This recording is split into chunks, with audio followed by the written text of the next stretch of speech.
àti bẹ́yìn yọ gbogbo ọmọ káàárọ̀ òjíire ọ̀rọ̀ àárín bàbá Aláàfin Ọ̀wádé àti bàbá wa Onírìṣà ó ti di woro sí woro nílẹ̀ káàárọ̀ òjíire láàrin àwọn ọmọ káàárọ̀ òjíire o bẹ́ẹ̀ ni mo sọ fún yín àwọn Afẹ́nifẹ́re wọ́n ti dúró lẹ́yìn Onírìṣà wọ́n ní ohun tí Aláàfin ṣe ó kù díẹ̀ káàtó bẹ́ẹ̀ ni àwọn Ibadan Mogajis gbogbo wọn wọ́n ti dìde báyìí wọ́n ti para o wọ́n ní ìwà tí Aláàfin wù wípé kò tẹ́ wọn lọ́rùn páwọn ò láìkẹ́ wọ́n fẹ́ da ilẹ̀ Yorùbá rú ni wọ́n ní kí Aláàfin kó yọwọ́ gedegbe lórí ọ̀rọ̀ ọmọ wọn Ògo Ìbàdàn lára àwọn Ògo Ìbàdàn Dọ̀tun Sànúsí tí wọ́n fi jẹ oyè Ọ̀kánlọ́mọ of Oòduà land gbogbo ẹ ti lọ́lú o bọ̀ kó má dàbẹ́ ni pé rọ́mù ń pa ẹ̀já sáré débẹ̀ pápápá Yorùbá land royal rumble escalates Afenifere backs Ooni Ibadan Mogajis berate Alaafin. As YCE, Wande Abimbola, Gani Adams, others weighed in call for restraint. Prominent Yoruba elders and leaders has called for restraint and intervention of cultural and political figures following the reopening of hostilities between the Alaafin of Oyo, Oba Akeem Owade, and the Ooni of Ife, Oba Enitan Ogunwusi. Based on gbogbo oríṣiríṣi nǹkan tí ó ń ṣẹlẹ̀, Gani Adams said it is an issue between two fathers. I have been calling Yoruba leaders to look for a way to resolve it. We don't want the unity of the Yoruba land to be tampered with now. Ìyẹn ni ti Ààrẹ Ọ̀nà Kakanfò of Yoruba land, Gani Adams, Ìbà Gani Adams. Àwọn ni wọ́n ṣe àlàyé yẹn. Adams said it is an issue that will be resolved by the Yoruba leaders soon. Our political figures have a role to play too. Bàbá Tinubu ẹ tètè padà láti holiday o àbí visit ten lọ káàkiri. Ilé ti fẹ́ catch fire o. Ẹ̀yin náà dẹ̀ rí wípé ó dẹ̀ bẹ́yìn lẹ lè pàṣẹ fún tọ̀tún àti tòsìn kó jẹ́ kí ogun omi kógun ó sinmi báyìí. Ẹ̀yin ọmọ bàbá Tinubu ẹ tètè bá wa sọ fún wọn pé ilé ti fẹ́ catch fire kẹ̀kẹ̀wò ilẹ̀ Yorùbá ti fẹ́ catch fire o. The Yoruba Council of Elders urged restraint from the royal fathers to avert further action contrary to the Omoluabi ethos. Secretary General YCE Oladipo Oyewole, who spoke, also tasked the government of Osun and Oyo State to urgently intervene to prevent aberration by the two monarchs. Oyewole said, the Yoruba Council of Elders has been inundated with inquiries on the unfortunate incidents in which our royal fathers Kabiyesi Ooni of Ife and the Alaafin of Oyo are in a serious disagreement over the right of their offices and or responsibility as torch bearers for our culture. In this case, the government of both Osun and Oyo State ought to swiftly come to the aid of our motherland by putting measures in place to contain any aberration by the royal fathers. This is an urgent situation. Similarly, world-renowned Ifa scholar and Awishe Agbaye Professor Wande Abimbola appealed for calm in the growing tension between the two prominent Yoruba monarchs. Oh God. We, the Yoruba elders, we collectively deliberate and resolve the matter, he explained. Mi ò lè ń gbọ́ yẹn, àwọn àgbààgbà, àwọn group of elders ní Yoruba land, wọ́n ti dá sí ọ̀rọ̀ yìí. Wọ́n dẹ̀ ní pé kí gbogbo wa ká farabalẹ̀, ká má bára jẹ́ jù, wọ́n á bá wa dá sí ọ̀rọ̀ yẹn. Meanwhile, àwọn Afẹ́nifẹ́re wọ́n support bàbá Ooni bí mo ṣe sọ. Now, àwọn Mogajis náà, àwọn náà wọ́n ní nǹkan tí Aláàfin Ọ̀wádé tí wọ́n ṣe bí wọ́n ṣe gbégbésẹ̀ yìí wọ́n ló kù díẹ̀ káàtó. Ẹ jẹ́ ká gbọ́ nǹkan tí wọ́n sọ. The Ibadan Mogajis described the Alaafin's action as irrational and divisive, as they call on Yoruba elders and leaders to intervene in the Simri feud and stem further escalation. They stated, the kind of Alaafin we have now may end up being an embarrassment to Yoruba land.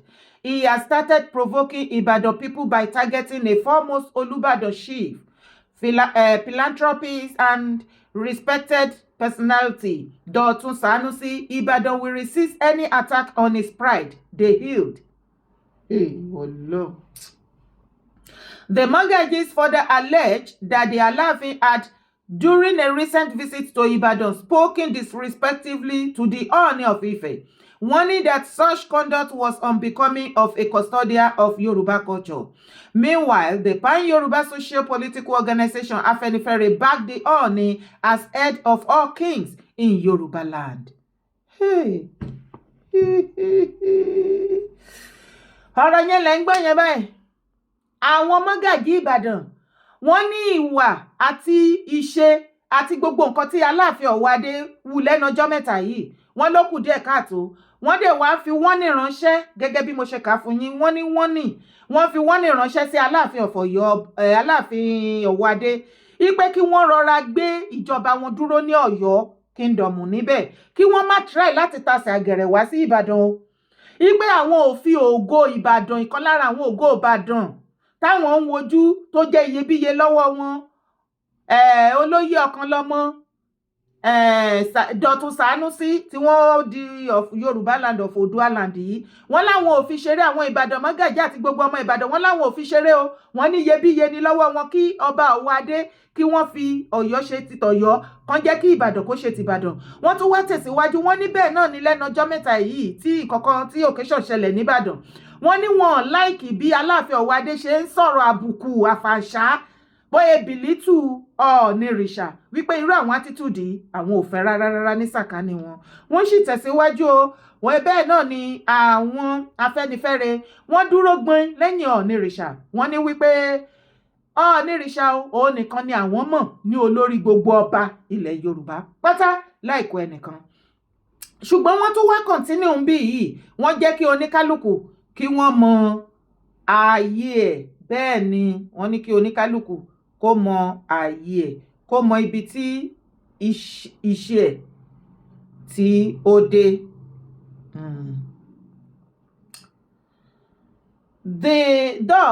Whereas the default Oyo Empire political dominion was geographically limited, the Ooni's authority as first among equals endures across Yoruba land, encompassing every Yoruba town, including Oyo itself.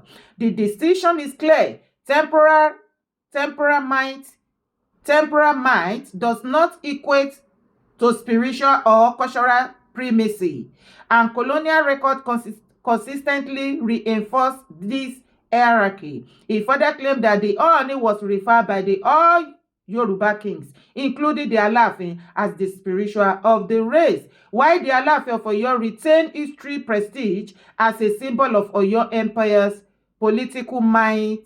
The Ooni of Ife was superior in colonial recognition as the spiritual head of the entire Yoruba nation.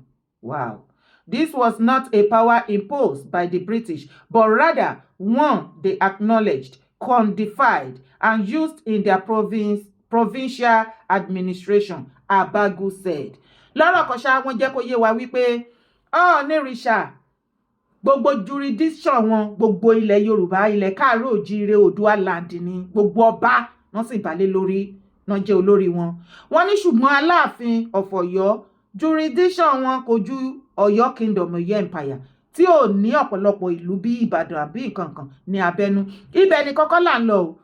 Kí tó gbé fídíò yìí wọlé, ẹ jọ̀ọ́ mi mọ̀ bóyá ẹ̀yin náà ti gbọ́. Wọ́n ní Yorùbá nation campaigner, wọ́n ní wọ́n throw support sí ẹ̀yìn Aláàfin against Ọ̀nìrìṣà.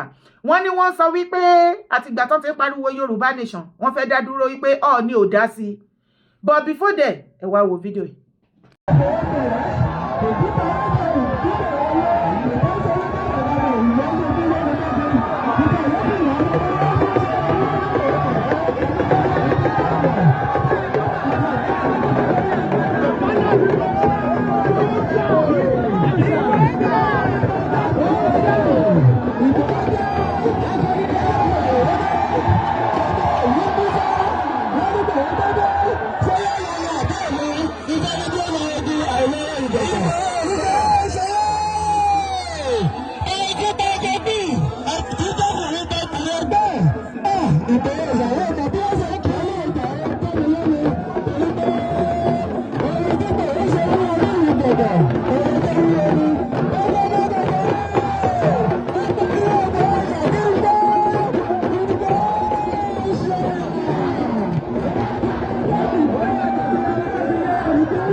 àfẹlàfẹ ń jẹ́ ìkọ́ ní borí adé ìyálù kò ní borí ògún iyọ̀ ní borí ọbẹ̀ tí ọ̀fàfà bá gbégbá ní tì ẹyọ kan ṣoṣo láyé yá lóhùn gbogbo àwùjọ tẹ bá ti ń dé kábíyèsí ó tilẹ̀ káwọn èèyàn pọ̀ tó ń bẹ̀ kọ́ bá pọ̀ tó bẹ̀ òkè lẹ́mọ̀ wà.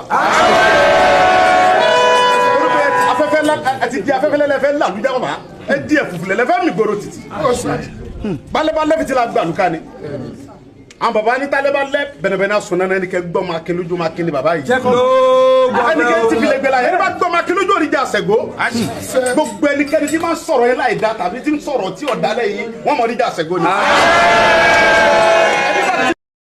Sunday Adéyẹmọ Ìgbòho ṣá wọ́n rán mi sí gbogbo ọmọ káàárọ̀ òjíire gbogbo ọmọ Yorùbá land gbogbo ọmọ Oòduà land gbogbo ọmọ Lúàbí land wọ́n ní kí n bá wọn ṣe àlàyé lẹ́kùnrẹ́rẹ́ fún gbogbo wa pátápátá pé gbogbo rògbòdìyàn tó ń ṣẹlẹ̀ láàrin bàbá wọn méjèèjì Ọọ̀nìrìṣà àti Aláàfin wọ́n ní kí n ṣe àlàyé fún yín wípé kò síbi tó gbà kan àwọn o wọ́n ní àwọn pínre láàre bí ọmọ Lálọ́mí Abíṣujókọ òun làwọn wà o wọ́n ní àwọn bàbá méjèèjì ní bàbá àwọn ò lè condemn èèyàn kan fún èèyàn kan láé àti láéláé wọ́n wá ní kí n sọ fún gbogbo wa wípé tó bá ní any media or any speaker or whosoever tó bá bọ́ síta tó ń sọ wípé on behalf of àwọn ṣe Sunday Adéyẹmọ wípé bí wọ́n throw support sí ẹ̀yìn bàbá Aláàfin Ọ̀wọ́adé àgẹ́sọ̀ Ọ̀ọ̀ni wọ́n ní kẹ́ ẹ má gbà á gbọ́ wípé àwọn ò mọ nǹkan kan nípa mídíà yẹn àrà tó bá wù yín kẹ́ fi mídíà náà dá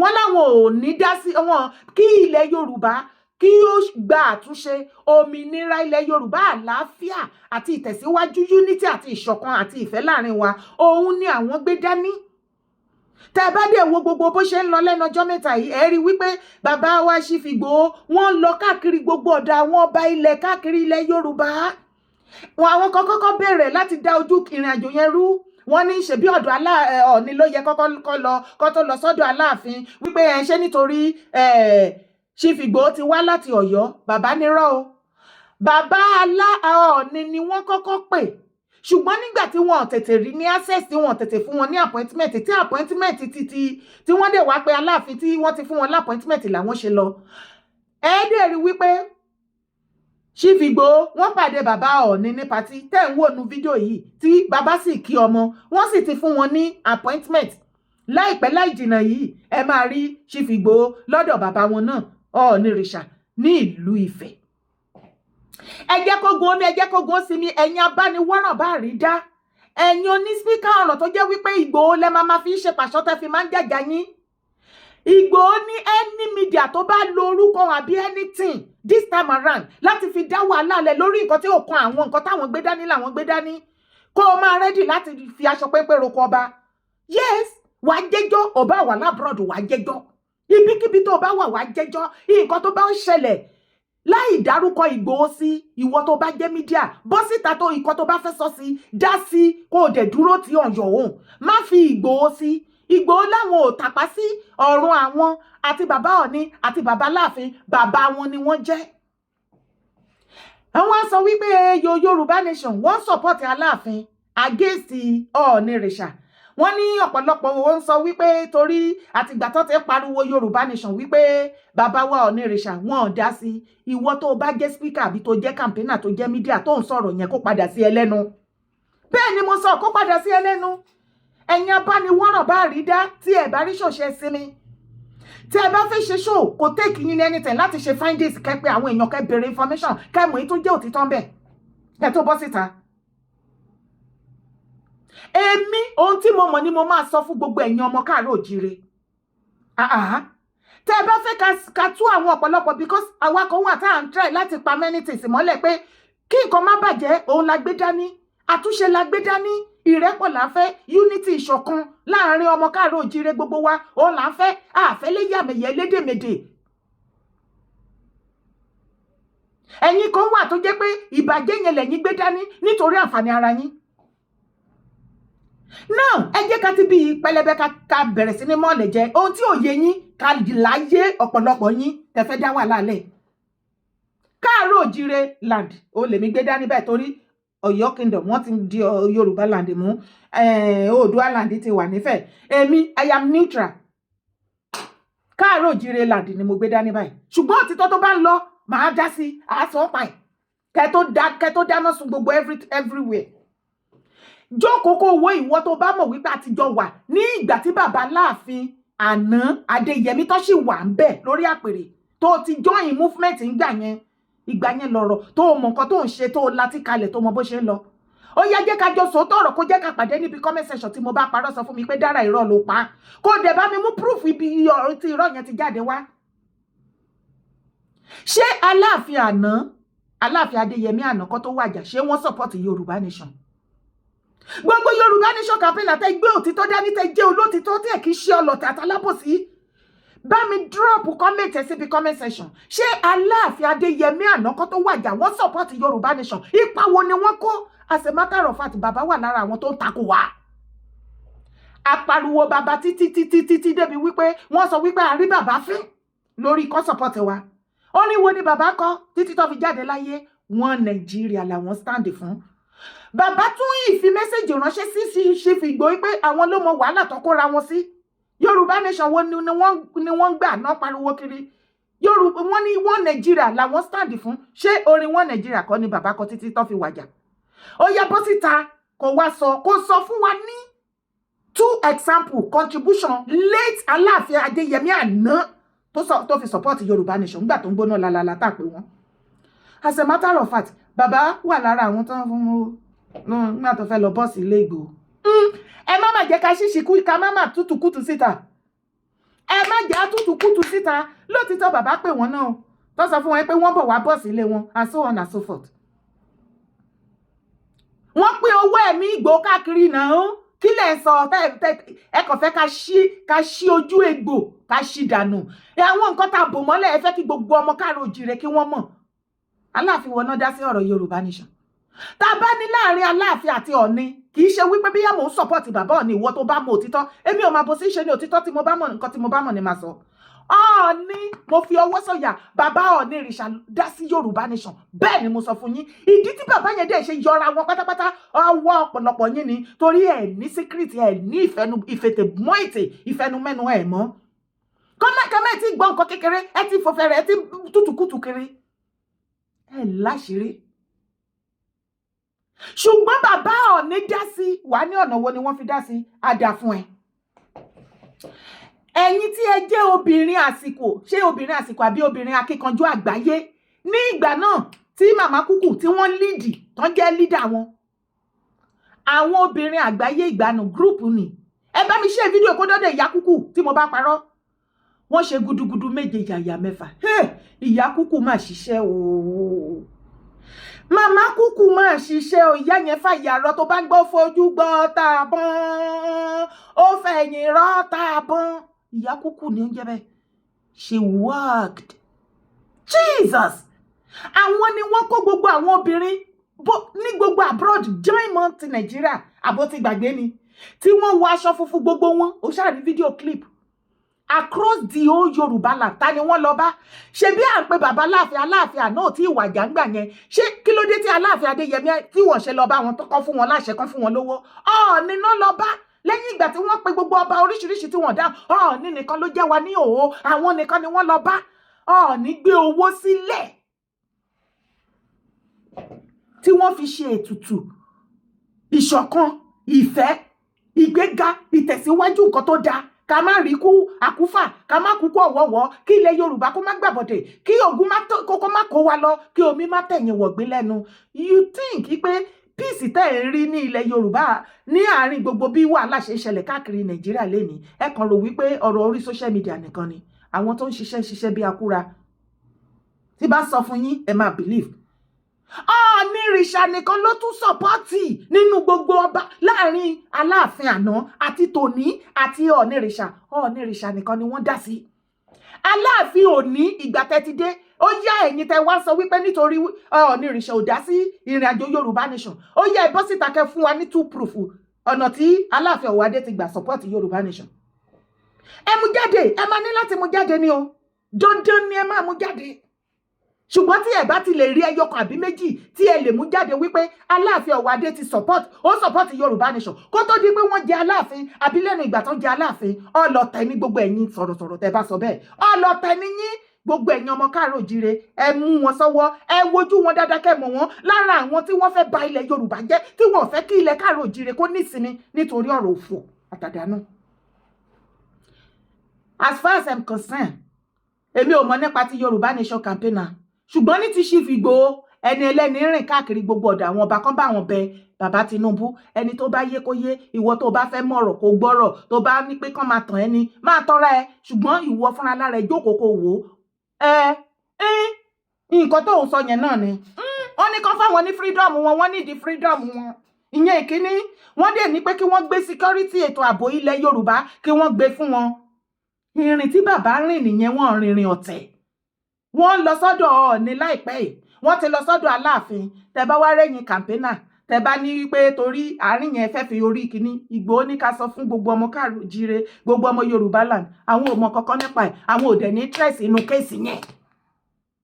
ṣé ti gbọ́ Chief Igboho ní nǹkan tó ṣẹlẹ̀ láàrin bàbá wọn méjèèjì Ọọ̀ni ìrìṣà àtàláàfin àwọn ò mọ nǹkan tó àwọn ò ní oore ọ̀fẹ́ láti dá sí àwọn ò fẹ́ mọ̀ bàbá àwọn làwọn méjèèjì wọn àwọn àgbààgbà ilẹ̀ Yorùbá máa pè wọ́n wọ́n á dá sí wọ́n á sì yanjú ẹ̀ bàbá àwọn ni wọ́n kéèyàn kankan má fà wọ́n sí àárín wọn o wọ́n ní ká má fà wọ́n sí àárín wọn pẹ̀lú fídíò yín o pẹ̀lú ọ̀rọ̀ ẹnu wọ́n ní ká má fà wọ́n sí wọn o tó o bá fẹ́ jẹ́jọ́ tó o fẹ́ gbàwé court go to man abroad bẹ́ẹ̀ ni tó bá dẹ̀ nírọ́ ni mo pa dear it tó bá rí ẹgbẹ́ tó wà lábroad ó ní family Nàìjíríà àwa family ẹ̀ jáde ìgbà tí family ẹ̀ bá lọ sí court tó lọ sí tó ń wọ prison lọ́kan wá sit tight ẹ rò péré ni gbogbo rọtìrọtì àná ti yàtọ̀ sí tèmi orúkọ tèmi ò yí padà Yèyé Dára Kowé kòkòkò ni mò ń jẹ má gbàgbé láti bá mi share fídíò káàkiri kó kan gbogbo àwọn tó bá fẹ́ kàn létí Ọọ̀ni ìrìṣà dá sí ọ̀rọ̀ movement Aláàfin àná àti tòní ò dá sí rárá kò síbi tí wọ́n gbà dá sí